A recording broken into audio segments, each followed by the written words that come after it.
జై శ్రీరామ్ గురు. జై శ్రీరామ్ అమ్మ. గురుగారు, రేపు అమావాస్య రాబోతుంది. అమావాస్య తిథి యొక్క విశిష్టత చెప్పండి. అమావాస్యని ఎలా వినియోగించుకుంటే మంచి జరుగుతుంది గురుగారు? అమావాస్య తిథి విశేషంగా రెండు రకాలుగా ఉపయోగపడుతుంది. ఒకటి లక్ష్మీ ఆరాధన, రెండు పితృదేవత ఆరాధన. అమావాస్య తిథి మహాలక్ష్మి అమ్మవారు చంచలమైనటువంటి అమ్మవారు కాబట్టి అమావాస్య రోజు అసలు చంద్రుడు కనబడ్డు.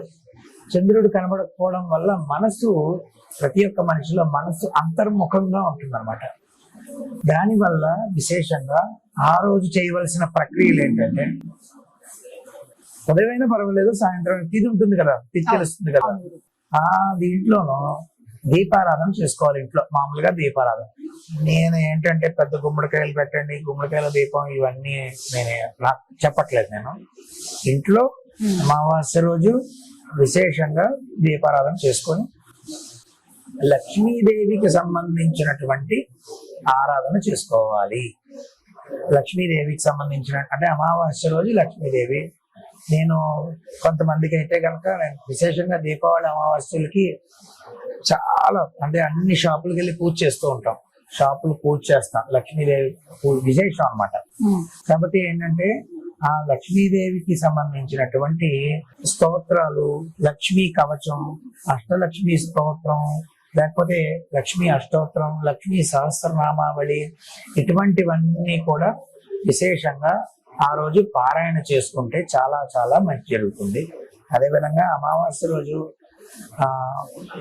గోమూత్రంతో ఒక రాగి లేదా ఇత్తడి చెంబులో గోమూత్రం వేసేసి, నీళ్లు వేసేసి, దాంట్లో కొంచెం గోమూత్రం కొంచెం సరిపోతుంది, నీళ్లు వేసేసి, పసుపు వేసి, తులసి దళం వేసి, తమలపాకుతో ఇల్లంతా శుద్ధి చేసుకుని, కొంచెం బొగ్గులు వెలిగించి న్యాచురల్ గా దాంట్లో సాంబ్రాణి ధూపం వేసి ఇల్లంతా ప్రతి అమావాస్యకి చేసుకుంటే లక్ష్మీదేవి యొక్క పరిపూర్ణమైనటువంటి అనుగ్రహం కలుగుతుంది.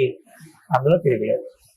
అయితే రెండవ విశేషం ఏంటంటే, ప్రతి అమావాస్య రోజు అమ్మ మనకి సంబంధించినటువంటి పితృదేవతలు ఉంటారు.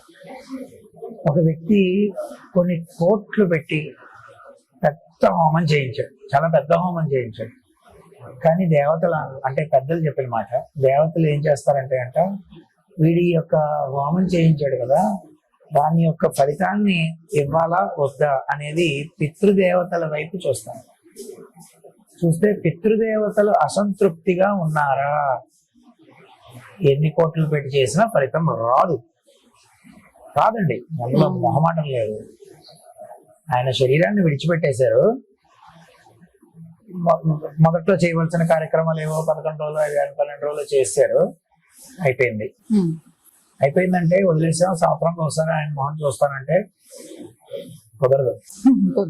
అసలు సంవత్సరానికి కూడా పెట్టేవాళ్ళు ఈ రోజు కరువు అయిపోయారండి. సంతానంలో నాకు తెలుసండి, ఎన్నో రకాల బాధలు పడుతూ ఉంటే నా దగ్గరికి వస్తున్నప్పుడు నేను అంతు చక్కని విశేషాలు చెప్తూ ఉంటారు వాళ్ళు. ఏమండి, మీరు ప్రతి సంవత్సరం మీ పితృదేవతలకి స్వయం పాకం లేదంటే కార్యక్రమాలు చేస్తారండి. 5-6 ఏళ్ళు అయిపోయిందండి అంటారు. మరి ఎక్కడండి అభ్యున్నతి ఉంటుంది జీవితంలో? పితృదేవతల తృప్తి లేకపోతే వంశం అభివృద్ధి చెందదు. గోత్రం అసలు అభివృద్ధి చెందదంటే వంశం అభివృద్ధి చెందదు.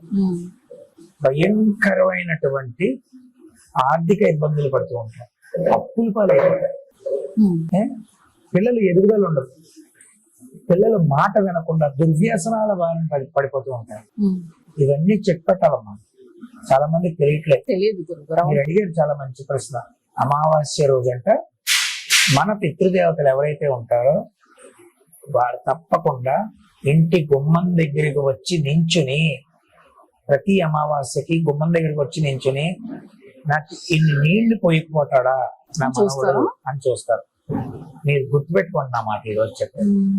ప్రతి అమావాస్య రోజు రాగి చెంబులో మంచి శుద్ధ జలం వేసి, ఆ జలాన్ని ఇంటి గుమ్మంలోంచి ఇలా మనం బయటకు అడుగు పెట్టామనుకోండి, ఒక స్క్వేర్ షేప్ తీసుకుంటే నైరుతి భాగం ఎక్కడుందో చూసుకోవాలి. నైరుతి భాగం, ఆ నైరుతి భాగంలో ఆ చెంబుతో నీళ్ళు అక్కడ ఉంచితే వాళ్ళు వచ్చి స్వీకరించి వెళతారు. అలా కొన్ని అమావాస్యలు మనం చేసుకుంటూ వెళితే దాని యొక్క ఫలితం సంవత్సరం క్రితం 12 అమావాస్యలు చేసే ఉదాహరణకి, సంవత్సరం క్రితం నా ఆర్థిక స్తోమత ఎలా ఉంది, నా పిల్లాడు ఎలా ఉన్నాడు, మాట వినకుండా ఎదురు సమాధానం చెప్పి తల్లిదండ్రుల మీదే రివర్స్ అయిపోతూ ఉంటారు పిల్లలు. ఈ రోజుల్లో ఉన్నారు, నేను చూస్తున్నాను. వాళ్ళు మార్పు ఎలా వచ్చింది అనేది సంవత్సరం చేస్తే తెలుస్తుంది, వెంటనే రిజల్ట్ రాదు. దాంతోపాటు చాలా సింపుల్ గా ఈ రోజుల్లో లగ్జరీ లేకుండా ఏ కుటుంబం లేదండి, నేను చెప్తానండి.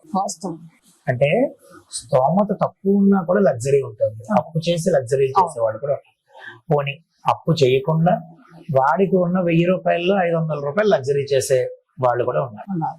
నేనేమంటానంటేనండి, వాళ్ళు సంపాదించేటటువంటి వేతనంలో ఒక్క 100 రూపాయలు పక్కన పెట్టి, నెలకి నేను చెప్పేది రోజుకి కాదండి, ఒక 100 రూపాయలు పక్కన పెట్టి ప్రతి అమావాస్య రోజు ఒక ఫుడ్ ప్యాకెట్ శుభ్రంగా అన్ని రకాలు పార్సిల్ కడుపు నిండా చేయించి,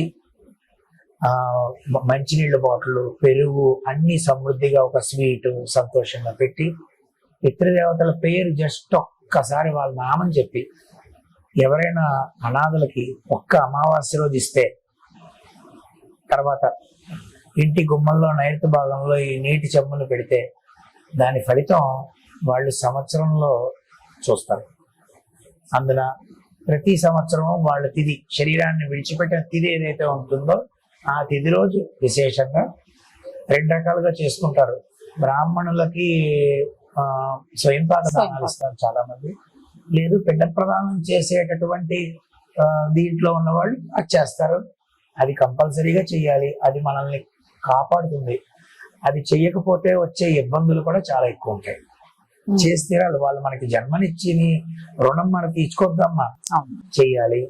అదే విధంగా రెండో విధానం ఏంటంటే, కొంతమంది ఏం చేస్తారంటే వాళ్ళు శరీరాన్ని విడిచిపెట్టిన తిది రోజు ఆటిజం ఉన్న పిల్లలు అనాథాశ్రమాలు వాటికి వెళ్ళి వాళ్ళ కడుపులు నింపుతూ ఉంటారు. అది చేసిన దోషం. కానీ వాళ్ళ తిది రోజు చాలా, బర్త్డే రోజు ఎంత అద్భుతంగా మనం చేసుకుంటామో, కేకులు కోసేసుకుని అందరినీ పిలిచేసుకుని అంత భక్తి శ్రద్ధలతో అంత ఆనందంగా కొంతమంది కడుపు నింపాలి వాళ్ళ పేరు చెప్పి మాత్రం. ప్రతి మాసంలో వచ్చే అమావాస్య రోజు మాత్రం ఒక్కరికైనా కడుపు నిండా భోజనం. మనం ఫుడ్ ప్యాకెట్ ఇచ్చేసి వెళ్ళిపోతాం, అక్కడే ఉండి అతను తింటాడో తింటాడని చూడం కదండి, ప్రేమతో పెట్టాలి, తృప్తిగా ప్రేమతో ఇచ్చేసి వెళ్ళిపోతాం. కానీ అక్కడ ఉండలేము, ఎవరు ఉండలేరు. కానీ వాడు తిన్నప్పుడు తర్వాత ఎప్పుడు తింటాడు, తిన్నప్పుడు కడుపు అంతా నిండిపోయి కనుక కడుపు నిండిపోయిందిరా ఈ రోజు, నాకు ఎవరిచ్చే వెళ్ళిపోయారో వాళ్ళ పేర్లు ఏమీ తెలియదు, నాకేం తెలియదు కదా, ఎవరిచ్చేళ్ళారో కానీ అది బాగుండాలిరా అనేసుకుంటాడు. కానీ ఖచ్చితంగా అనిపిస్తుంది, పితృదేవత అనుగ్రహం లభిస్తుంది అమావాస్య రోజు ఈ పని చేస్తే. ఇది ఒకటి, లక్ష్మీ అనుగ్రహం కలుగుతుంది.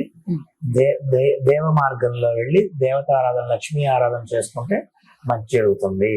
ఈ 2 రకాల పరిహారాలు అమావాస్య రోజు చేసుకోవడం అనేది చాలా చాలా మంచి ఫలితాన్ని కట్టబెట్టాలి. మనం మర్చిపోతున్న పద్ధతులు, మన కనీస బాధ్యతలను గుర్తు చేస్తూ పరిహారాలు చెప్పారు గురువు గారు. జై శ్రీరామ్. జై శ్రీరామ్.